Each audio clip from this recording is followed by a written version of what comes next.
आप सभी को रेमो का नमस्कार। आखिर वो घड़ी आ ही गई, आखिर वो आपका एग्जाम आ ही गया जिसका आपको काफी दिनों से इंतजार था। लेकिन एग्जाम के एक दिन पहले का जो दिन होता है ना, वो शायद ज्यादा इंपॉर्टेंट होता है एग्जाम के दिन से, क्योंकि आज के दिन ही वो इंटेंसिटी अपने अंदर आपको डेवलप करनी होती है जो कल आपको बेहतर करवाती है एग्जाम में। सो आज के दिन आपको टूटना नहीं है, आज के दिन आपको अपने आप को बैक करना बहुत जरूरी है। आप उम्मीदों से जाएंगे, आप साहस से जाएंगे और आप एक पूरे कॉन्फिडेंस के साथ जब एग्जाम को अप्रोच करेंगे तो शायद आप अपना सबसे बेस्ट दे पाएंगे।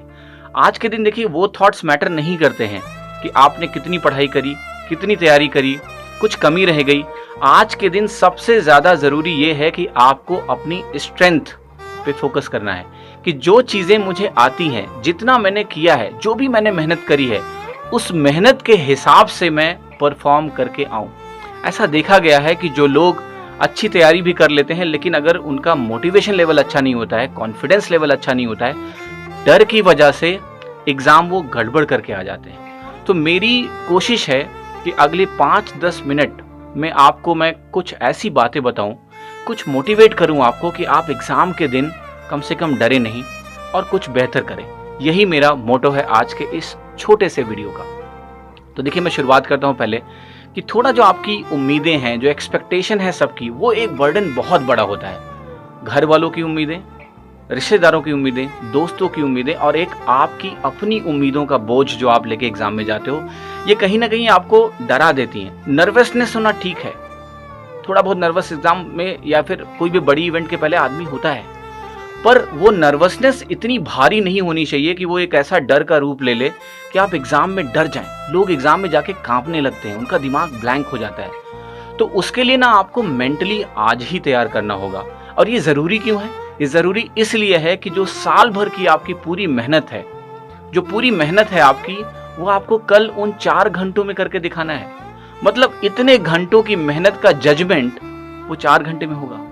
तो आप क्या चाहेंगे कि आप डर के बेहतर ना करें या निडर होके बिना डरे हुए हम एग्जाम में जाएंगे और जो बेहतर कर सकते हैं वो हम करके आएंगे। अपनी जो एबिलिटीज है, कम से कम उन एबिलिटीज को तो दिखा के आए। मैदान में लड़ना है, उससे हम भाग नहीं सकते हैं। तो लड़ाई क्या हम डर से करेंगे कि सामने वाला हमें मार के चला जाएगा, या फिर हमारी जो एबिलिटीज हैं उन एबिलिटीज से प्लस हमारे जो भी एम्युनिशंस हैं, जो भी हमारे पास तरकश में तीर हैं, उनसे हम पूरी तरह से पूरे साहस के साथ सामना करने की कोशिश करेंगे। तो देखिए, हमेशा लाइफ में सबके प्रॉब्लम्स आती हैं और आज का दिन मुझे पता है आपके दिमाग में क्या क्या चीजें चल रही होंगी कि आपका पूरा फ्यूचर डिपेंडेंट है उन 4 घंटों में, राइट? बट सवाल इस बात का नहीं है कि उस परफॉर्मेंस के प्रेशर से हम दब जाएं। आज इस चीज का समय है कि आप अपने आप को इतना बेहतर निखारें, इतना बेहतर अपने आप को बैक करें और तैयार करें कि कल जब आप एग्जाम हॉल में घुसें तो डर नहीं होना चाहिए। और अगर डर नहीं होगा तो आप बहुत बेहतर करके आएंगे। तो देखिए, प्रॉब्लम्स मैंने बोला सबकी जिंदगी में होती है, मैंने भी अपनी जिंदगी में बहुत बड़ी बड़ी प्रॉब्लम्स देखी हैं। पर सवाल ये होता है कि उन सिचुएशंस में आप कैसे रिएक्ट करते हो, कैसे रेस्पॉन्स करते हो। जब आपका रेस्पॉन्स बेहतर होता है तो वही आपको बेहतर परिणाम या रिजल्ट देता है। तो सिचुएशंस किसी की लाइफ में हमेशा फेवरेबल नहीं होती है, मुश्किलें आती हैं। बट सवाल ये है कि उन मुश्किल परिस्थितियों में, सिचुएशंस में आदमी किस तरह से रिस्पॉन्ड करता है, किस तरह से अपने आप को तैयार करता है। और देखिए, रिस्पॉन्ड करना कई बार क्या होता है कि आपको पता नहीं होता कि इसके लिए भी तैयारी की जा सकती है। अरे बिल्कुल की जा सकती है। आप मेंटली अपने आप को पहले से तैयार कर सकते हो कि जो सिचुएशन मेरे सामने आ रही है, अगर मैं उसे जानता हूं तो why not to be better prepared for that, कि हम उसके लिए बेहतर अपने आप को तैयार करके जाएंगे कि हम पैनिक ना करें, हम परेशान ना हो, ठीक है? और हर मोमेंट आपका टेस्ट होता है। ये मेंटल टेस्ट ज्यादा होता है। पढ़ाई बहुत लोग करते हैं, तैयारी बहुत लोग करते हैं, पर सबका सिलेक्शन नहीं होता है। कई लोग आके बोलते हैं कि मैं सब कुछ आता था पर एग्जाम में ब्लैंक हो गए, नहीं कर पाए। तो ये जो समस्या है ये आपके साथ ना हो, उसके लिए मैं आपके पास आया हूं। तो मैं आपको बताता हूं कि जब परेशानियां मेरी जिंदगी में बहुत बड़ी बड़ी आई हैं, पर मैंने कभी हार नहीं मानी है। हर परेशानी को एक बेहतर तरीके से आपको रेस्पॉन्ड करना आना चाहिए। अपने आप को वही तो मौका होता है कि जब आपको अपने आप को बैक करना होता है कि नहीं, मैं हार नहीं मान सकता, मैं अभी भी लड़ूंगा और मरते दम तक लड़ूंगा। ये जो एटीट्यूड है आपका, यही आपको महान बनाता है। तो आपको कोशिश ये करनी है कि किसी भी सिचुएशन में, चाहे वो एग्जाम के दौरान होगा या फिर एग्जाम के बाहर, जो आज आप जूझ रहे हो कहीं ना कहीं, उससे कैसे निपटना है। तो उसके लिए मैंने हमेशा दिनकर जी का सहारा लिया है। उनकी पंक्तियां हमेशा मेरी लाइफ में बहुत महत्व रखती हैं और वो जो लिख के चले गए हैं वो शायद जब भी मैं रिसाइट करता हूं तो मेरे अंदर एक साहस आता है किसी भी परिस्थिति से लड़ने का। तो आज मैं आपको कोई एग्जाम की स्ट्रैटेजी बताने नहीं जा रहा हूं, ये उस चीज का टाइम नहीं है। वो आपको आता है कि आपको कल क्या करना है, कैसे करना चाहिए, क्या सब्जेक्ट में करना है। पर आज शायद मैं आपको उस मेंटल लेवल पे तैयार करना चाहता हूं जो शायद आपको कल लड़ने का एक साहस दे और आखिरी मोमेंट तक ना हारने का साहस दे, जो कि शायद आपके लिए बहुत जरूरी है। तो मैं दिनकर जी को सबसे पहले प्रणाम करता हूं और उनकी कुछ पंक्तियां मैं आपके लिए पढ़ूंगा और आप इसको पूरे मन से जरूर सुने और कोशिश करें कि इन पंक्तियों को अगर आपने इनको अपने जीवन में उतार लिया, मैं आपको ये बताता हूँ, ये मेरा पर्सनल एक्सपीरियंस है कि आपको कभी प्रॉब्लम्स नहीं आएंगी और जब आएंगी तो आप डरोगे नहीं, आप उनका सामना करोगे। तो मैं दिनकर जी की वो पंक्तियां आपके लिए पढ़ता हूँ जो शायद आपको साहस से भर देंगी और जो डर का एक भाव है वो आपके अंदर से गायब हो जाएगा। और जो आप इतना करीब हो, कल वो दिन है जब आपको परफॉर्म करना है, आपका एग्जाम नजदीक है, तो कम से कम एग्जाम के पहले तो थक के नहीं बैठना है, ठीक है। तो चलिए शुरुआत करते हैं। मैं उन पंक्तियों को पढ़ता हूँ, बहुत मन से सुने और अंत तक सुने। आप अगर मैं आपसे ये वादा करता हूँ कि आप पूरे साहस से भर जाएंगे। तो मैं शुरुआत कर रहा हूँ। देखिए पंक्तियां ऐसी हैं, वह प्रदीप जो दिख रहा है झिलमिल दूर नहीं है।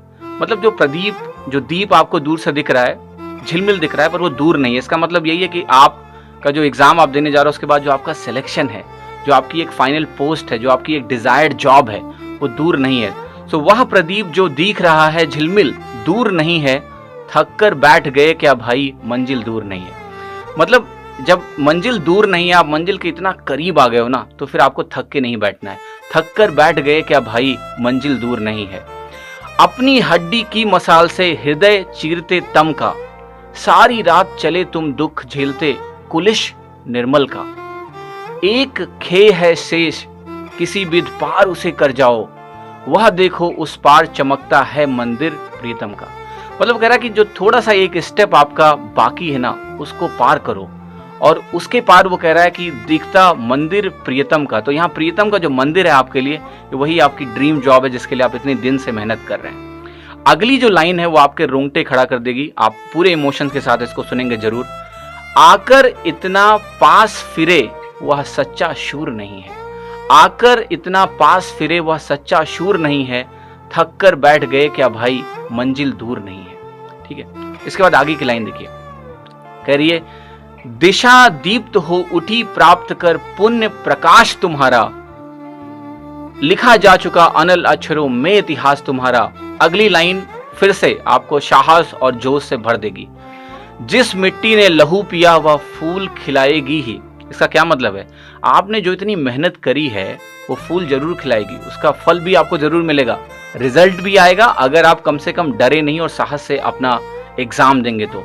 जिस मिट्टी ने लहू पिया वह फूल खिलाएगी ही, अंबर पर घन बन छाएगा ही उच्छ्वास तुम्हारा। और अधिक ले जांच देवता इतना क्रूर नहीं है, थक कर बैठ गए क्या भाई मंजिल दूर नहीं है। दिनकर जी को मेरा प्रणाम कि उन्होंने कुछ ऐसी लाइनें लिखी जो हमें अनंत काल तक हमारे अंदर साहस भर के रखेंगी। और इन लाइनों को अगर अपने जीवन में आप शामिल करोगे तो आपको कभी समस्याएं आपको छोटा नहीं कर सकती हैं, बल्कि समस्याएं आने से आप और बड़े हो जाएंगे। तो देखिए मेरा मैसेज सिर्फ आपको यही है कि इन लाइनों को दिमाग में दोहराते रहो। कुछ सोचने की जरूरत नहीं है, आप किसी और के लिए एग्जाम देने नहीं जा रहे और आप किसी और के लिए ये जॉब लेने नहीं जा रहे, आप अपने लिए कर रहे हो। तो अपने लिए अगर आप कर रहे हो तो आपको सही से खेलना जरूरी है। ठीक है, जो आपने नेट प्रैक्टिस करी है अब असली मैदान पर रन बना के आपको दिखाना है। तो मुझे उम्मीद है कि आप जरूर अच्छा करके आएंगे। बस साहस के साथ एग्जाम में जाइए और हर मोमेंट अपने आप को मोटिवेट करके रखिए कि मैं जो कुछ जानता हूं मैं अपना बेस्ट करके दूंगा। यही मंत्र आपका होना चाहिए। आप सभी को मेरी तरफ से बहुत बहुत शुभकामनाएं। उम्मीद करता हूं कि आपको आपके जीवन का लक्ष्य बहुत जल्द मिले और आपके परिवार में सारी खुशियां ही खुशियां हों। धन्यवाद।